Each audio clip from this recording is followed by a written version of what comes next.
آیا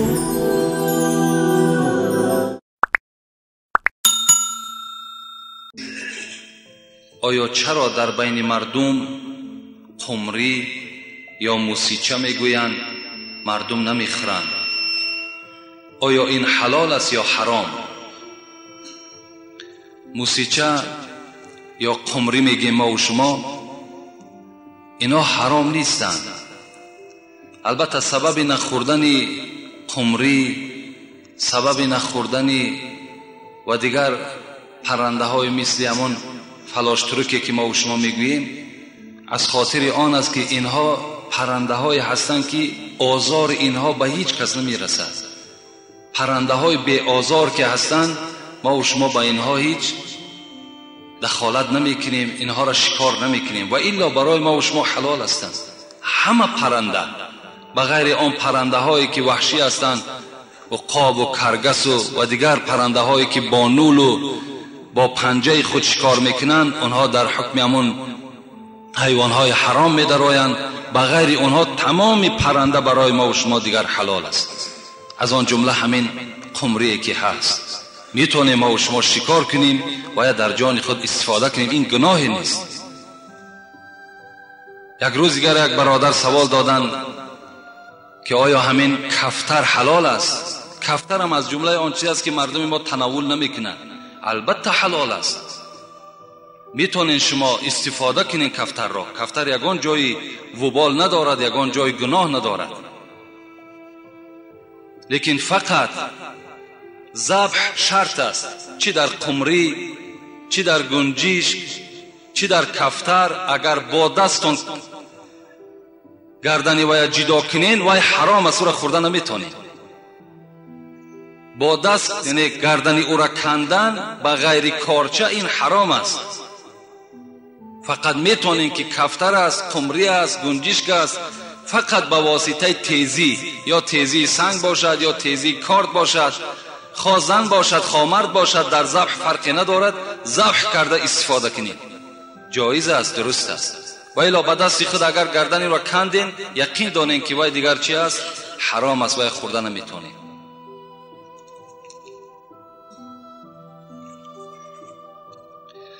السلام علیکم داملای شیرین سخن. ما یک گروه مخلصان دائمی شما می باشیم. می خواهیم که با این سوال ما با پررگی جواب گردانید.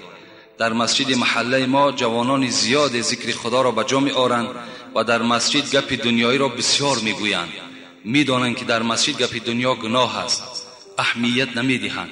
التماس با پررگی جواب دهید. با احترام، یک گروه جوانان مسجد. برادر عزیز، در تمام دنیا در مسجد گپ دنیا می رود، در تمام دنیا، چه در مسجد شما، چه در مسجد ما، چه در مسجدهایی که در همین شهر دوشنبه ما و شما، در کجایی که نباشد، مسجدها خالی از گپ دنیا نیستند. زیرا پیغمبر خدا گفتند زمانی می شود که مسجدها تا جایی که ذکر خدا گفته شود به گپ دنیا مبدل می گردد.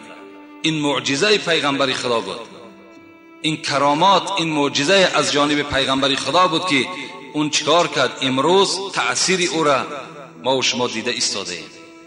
لیکن یقین دانیم که کسی که در مسجد داخل شد، آداب مسجد رعایت نکرد، یعنی با پای راست باید درآید، خداوند ما طلبگار فضل تو هستیم گفته می درآید و می نشیند، تحیه مسجد می خواند وقتی تحیه مسجد باشد و با ذکر خدا مشغول می شود.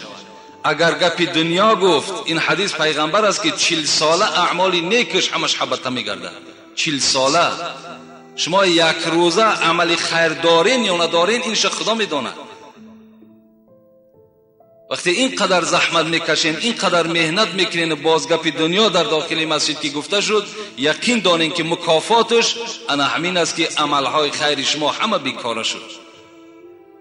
حتی حضرت عمر دوره های خلافتش میگد وقتی که از پس مسجد 2 مهمان از طائف بودند، وقتی صحبت داشتن با گپ دنیا، حضرت میگد فریاد چون زد نزد من بیایید. گفتن شما از کجا هستین؟ گفت ما از شهر طائف هستیم. گفتن قسم به خدا اگر شما مهمان هستین و احترام دارین و الا مهمان نمیشدین، چنان آواز شما را میبرآوردم که تمام مدینه میشنید. شما حق ندارین که در مسجد گپ زنید. امروز گپ زدن در مسجد عیب همون اساسش عیب همون پیشوایی هست که در همون مسجد امام خطیبی دارد. وقتی داخل مسجد شد امام خطیب یک ساعت معین کند که مردم فقط با گپ خدا و با گپ پیغمبرش آموخت کند، صحبت‌های مثال کتابی رود، انشاءالله این صحبت‌های دنیای از بین گم می‌شود.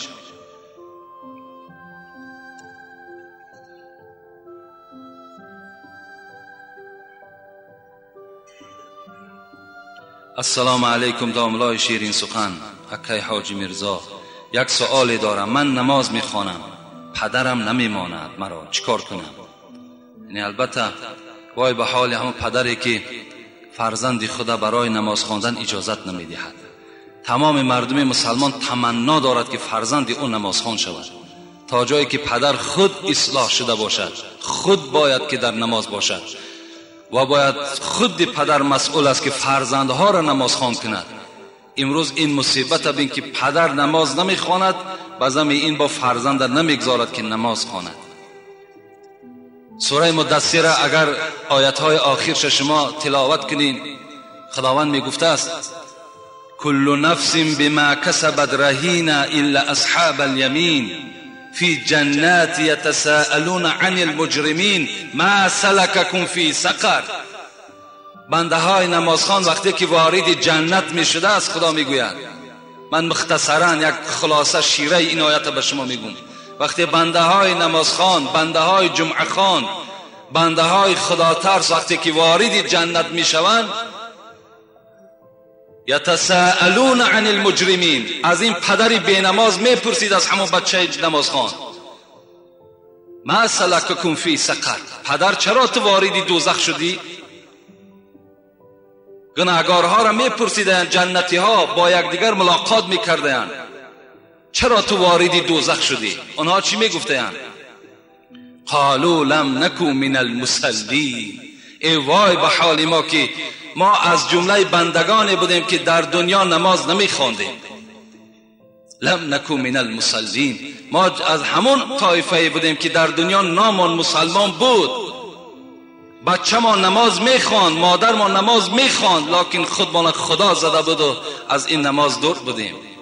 فکر میکردیم که بی نماز مسلمان است، لیکن امروز خداوند با سبب این بی نمازی ما را وارد دوزخ کرده است، دیگر از اینجا خلاصی برای ما نیست. رسول اکرم میگوید لا سهم فی الاسلام لمن لا صلاة له. این حدیث طبرانی است. حضرت گفته است که همین آدم بی نماز هیچ قدر در اسلام ندارد. لا سهم فی الاسلام، بی قدرترین، پلیدترین، افلاسترین بنده در روی دنیا کسی است که لا صلاة له، کسی از نماز ندارد. گفتم پیغمبر العهد الذي بیننا و بینکم الصلاة فمن ترکها فقد کفر. این حدیث پیغمبری خداست. من عهدی که با شما کردم ای امتی مسلمان، پیغمبر میگوید همون عهد من، پیمان من با شما آن زمانی هست، آن زمانی من پیغمبری شما هستم، آن زمان شما امتی من هستید که در بینتان نماز داشته باشید. فمن ترکها فقد کفر، کسی که نماز ترک کرد، گفت پیغمبر، عهد و پیمان برید و اسلام ندارد و مسلمان نیست. این حدیث پیغمبر شماست. در باب تاریک الصلاة در کتاب مکاشفة القلوب امام غزالی وارد شده است. شیطان که رانده گشت به جز یک خطا نکرد. حضرت حافظ شیطان که رانده گشت به جز یک خطا نکرد، خود را برای سجده آدم رضا نکرد. همین شیطان رانده شدنش از درگاه پروردگار به چی خاطر بود؟ به خاطر که وقتی خدا امرش کرد آدمی که من آفریدم سجده کن، گو خلقته من طین و خلقتنی من نار، تو مرا از آتش آفریدی، این آدم از خاک آفریدی، آتش از خاک افضل است، من این سجده نمی کنم. شیطان که رانده گشت به جز یک خطا نکرد، خود را برای سجده آدم رضا نکرد. شیطان 1000 مرتبه بهتر ز بینماز. شیطان 1000 مرتبه بهتر ز بینماز. او سجده بری آدم و این بر خدا نکرد. شیطان هزارها بار، همین شیطان مردود ملعونی مرجوم از آدم بی نماز میگد 1000 مرتبه بهتر است، زیرا که این شیطان آدم سجده نکرد، لیکن این بنده باشد خدا را سجده نمیکند. وای به حال همون پدری که این گونه فرزند باز می‌دارد. من برای شما توصیه میتونم همه فرزندان لا طاعت لمخلوق فی معصیت الخالق. این حدیث پیغمبرتون است. پدر و مادر را گوش نکنین در حالتی که شما را به گناه اگر دعوت کنن. وقتی شما را از کاری ثواب میخوان که باز دارن، شما اونها را اطاعت نکنین. گفته است پیغمبر شما نه عاق میشین نه گناهگار میشین، بلکه ثواب میگیرین. السلام علیکم داملای عزیز و گرامی. آیا پادشاه را دشنام دادن گناه است؟ البته آدم ابله پادشاه را دشنام میدهد. پادشاه را دشنام دادن این غیرت ما و شما را نشان نمیدهد. اگر عقیده مرا فهمیدنی باشین، اگر فهم مرا در همین مسئله فهمیدنی باشین، من به شما توصیه میدم که مثل پیغمبرتون رفتار کنین که در حق دحیه کلبی دعا میکرد. شما دعا کنین که خدای مهربان پادشاه ما را عدلش زیاد بگرداند. خداوند این پادشاه ما را تمام عملهای خیرش چیکار کنه؟ برآورده بگرداند. بالای رعیتش خداوند نگاهش بدارد. این است وظیفه هر کدام ما و شما. پادشاه را دشنام دادن این گناه است، البته گناه است. چی جای ثواب دارد؟ علل خصوص همین پادشاهی که امروز بالای سر ما و شماست. این جهادی که این پادشاه ما و شما کرده است، چی در قزاقستان، چی در مالزیا، چی در امریکا، که اسلام را شما با تروریسم ارارش نکنین گفتند. این سخن یگان شیخ عرب نگو، بلکه پادشاه ما و شما گفت. آبادانیایی که از دست پادشاه ما و شماست، همه ایرا شما میبینید. جای ایرا بیان کردن نیست، چه از کشادن مکتبها، چه از کشانیدن بیمارخانه ها، چه از دیگر عمارت هایی که الحال در اطراف ما و شما رفته ایستاده است. باید که با قدر نیکی البته این پادشاهی که امروز بالای ما و شماست، همه ما و شما برسیم. در حقش دائم باید دعای خیر کنیم. همین آبادی که الحال در مسجد است، همین توده مردمی که جمع بشود، همش البته اگرچه فضل خداست اول و آخر، لیکن برکات این ایشان هم هست.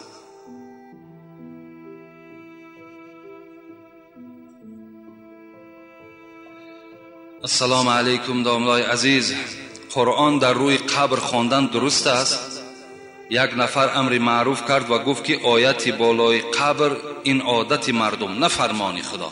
این هزارها نامعقول کرده. شما همین الحال همین بعض جوانهای برآمده است که آیت بالای قبرم انکار میکنن و شما را مثال خلاف مذهب ابو حنیفه میخواهند که رفتار کنید، اینها را گوش ندهید. شما همون امام خطیب ها را گوش کنید. همین علمایی که امام خطیب هستند، پیشوا هستند، همونها را گوش اندازید. به هر یک جوان قد کوچه شما اهمیت ندهید. رسول اکرم میگوید که این حدیث ابو داود را روایت میکند: اقرأوا علی موتاکم یاسین.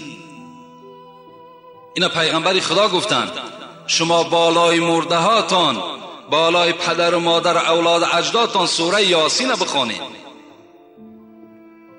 چرا نادرست است؟ از همه شما برادرای عزیز، من خاصه همین مذهب ابو حنیفه را برای چی به شما حکایت میکنم؟ زیرا که بعضی از برادرای ما و شما امروز پیدا شدن خلاف مذهب ابو حنیفه میخواهند رفتار کنند. میلش کردن بگیرن، همونش هم سنت، لیکن همین فتنه و جنجال و نافهمی را در بین مردم پیدا میکنن. گاه دستها را تا راستی کتفا میبردارن، گاه آمینی بلند میگوین. حالا که رسول اکرم که ابن مسعود راوی این حدیث است، میگوید 4 چیزی هست که باید پس گفته شود. اینم حدیث پیغمبر خداست. التعوذ و التسمیه و التأمین و التحمید. اعوذ بالله پس گفته شود، بسم الله پس گفته شود، آمین پس گفته شود، ربنا لك الحمد پس گفته شود. این حدیث پیغمبر است. برای کسی لازم از مرحمت کتاب نزد ماست. با بلند گفتن آمین عرقخریب من می شود، با بلند گفتن آمین زنا من می شود، بی حیایی قد می شود، نه قد نمی شود. مردم عقیده‌ش بیدار کردن در کار، مردم در نماز درست کردن در کار. همه این مسئله بعد حل خودش می‌یابد. هر مسئله که ابو حنیفه اخذ کردن همش با حدیث است، همش با آیت قرآن است. حتی همین آمینی پس ده حضرت دلیل دیگرش ادعوا ربکم تضرعا و خفیه، صدق الله العظیم، آیت دلیل کردن که خداوند میگوید دعا را شما دائم پس بخوانید، که حضرت گفتن آمین از جمله دعاست، باید دعا پس گفته شود.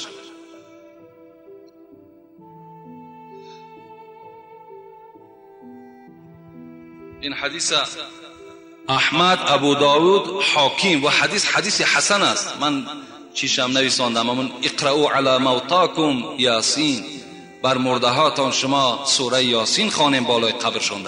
اینا هم احمد روایت کردن، هم ابو داود روایت کردن، هم حاکم روایت کردن، هم حنانم را روایت این حدیث کردگن. و حدیث حسن است اگر اهل حدیث فهم باشد. السلام علیکم بابای حاجی، آیا در توی آیت خواندن جایز است یا نه؟ البته جایز است.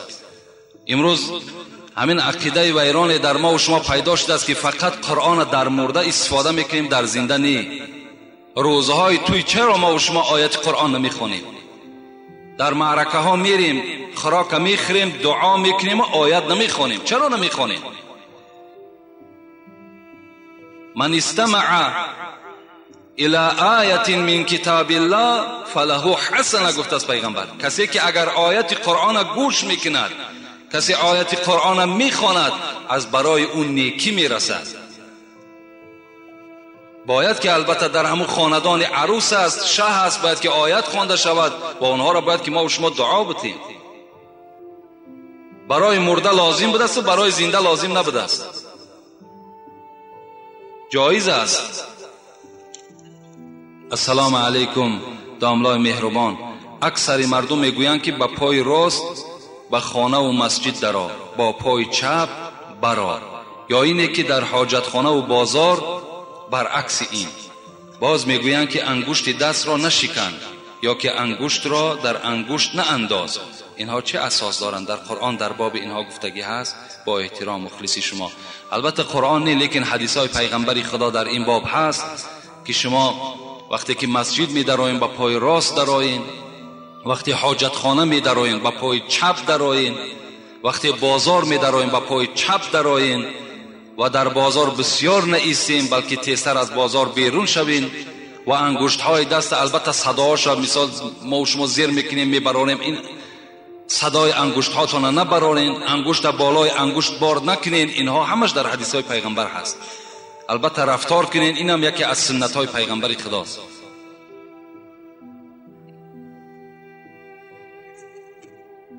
السلام علیکم داملای شیرین سخن، من از شما خواهش میکنم که با سوال من جواب دهید. ما یک روز در همین مسجد شما نماز عصر را میخواندیم. یک شخص ما را گفت که تو این اشاره سبابه را مکن که این گناه است. آیا این گناه است؟ التماس با سوال من جواب دهید. البته علامت سبابه گناه نیست. چرا گناه است؟ علامت سبابه این سنت پیغمبر است که وقتی شما در التحیات خواندن همان انگشت سبابه را میبردارین، این سنت پیغمبری خداست. شما ثواب میگیرین، گناهگار نمیشین.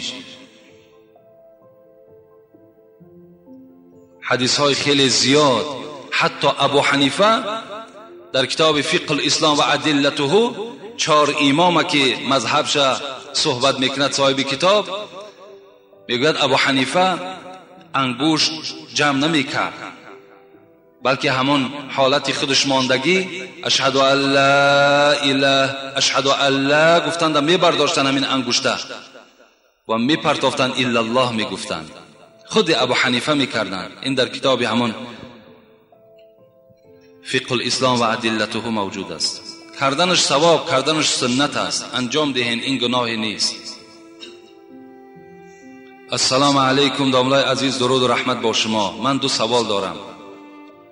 یا ایتها النفس المطمئنه ارجعی الى ربک راضیه مرضیه فادخلی فی عبادی وادخلی فی الجنه. چی معنا دارد؟ این از آیت فجر هست. ما و شما در حالت دوره کردن مرده ها میخوانیم یا ایتها النفس المطمئنه، ای نفس آرام گیرنده، ای نفسی که شما با قضای خدای خود راضی هستید، ارجعی الی ربک راضیه مرضیه، رو به نزد پروردگارت در حالتی که خدا از تو راضی است و تو از خدای خود خوشنود هستی. فادخلی فی عبادی وادخلی فی الجنه، داخل شو در گروه صالحان و داخل شو در جنت پروردگار. این معناش همین است. میگویند آدمانی که از پشت صورت روز قیامت عذاب میکشند، کسی صورت مرده را نگاه کند همان وقت مرده را عذاب میدهند. برای همین پیش از مردن صورت را بسوزانید. راست است. خدا باز هم به شما علم و دانش زیاد عطا کند. البته حق گفتن کسی گفتن صورت گرفتن در اسلام ما و شما اگر به عذر باشد ما و شما را گناهگار میسازد. ما و شما نه صورت میگیریم نه صورت میکشیم. صورت هایی که لازم است، برای پاسپورت لازم است، برای یگان اراده سفر داری مرحمت صورت گیر، لیکن بیهوده صورت نگیر، بیهوده صورتی تر نکشن که در اصل هرگاهی که به صورتی تو نگاه میکنند تو را خداوند عذاب میدهد. امروز متاسفانه خانه همه مسلمان ها پر از صورت است، علل خصوص در همین قشلاق ها اینقدر صورت زیاد جمع شدگی است. بالای همون جیودانی که دارند گردابگرد همه پر از صورت است. در خانه مردم شهر باشد حمام خانه هاشون پر از دخترای فاحشه صورت ها در همون حمام خانه و واردای خانه و همون اکتیارهای بدبخت بیدین خدا زده که در دنیا هستن، همونا در خانه ما و شما زدگی هستند که اونا به خون هزارها مسلمان تشنه هستند. شما بالای سرشون کردین. اونا خود کم کثافت بدن که باز در خانه خود جاشون کردین. یگان ملائکه رحمت خانه شما نمیدروید. نگذارین در خانهاتون صورت ها را. مرحمت صورت کعبه است، صورت یک منظره است، یک منظره را بیارین کشال کنید. السلام علیکم بابای حاجی، سوال من را جواب دهید. من پدر و مادر را پرسیدم که در بازار کار کنم، گفتا که در خانه کار می باشد. من گپی پدر و مادر رو نگرفته ناپرسیده به قرغن رفتم. یک ماه پس برگشتم. این عیب من یا عیب پدر و مادر؟ جواب این سوال را دهید. البته برادر عزیز، رضاگی پدر و مادر در همه سفر برای شما ضرور است. حتی که دوره های پیغمبر خدا که چقدر جهاد ذلول بود، وقتی می آمدن جوان ها که پیغمبر خدا را می گفتن که ما با جهاد همراه تو می رویم، رسول اکرم چی می گفتن؟ می گفتن پدر و مادر داری؟ می گفتن بله. می گفت خدمت پدر و مادر را انجام دی، خود جهاد در راه خداست. یا از پدر و مادر پرسیدی؟ این سوال ها را پیغمبر ما و شما از همان جوان ها و از همان امت خود می کرد. از این خاطر هر جایی که شما می روید اگر بخواهید که برکت در باید که پدر و مادر از شما راضی باشد. پدر و مادر از شما راضی باشد. رضاگی پدر و مادر این رضاگی خدای شماست. بسیار خوب می شود که شما پدر و مادر را در همه مسئله ها از آنها چیکار کنین؟ سوال کنین و راضیگی آنها را طلب کنین. السلام علیکم و رحمت الله و برکاته. دامدای شیرین سخن، درباره رباعیات های عالمگیر عمر خیام به ما جواب پره می داده.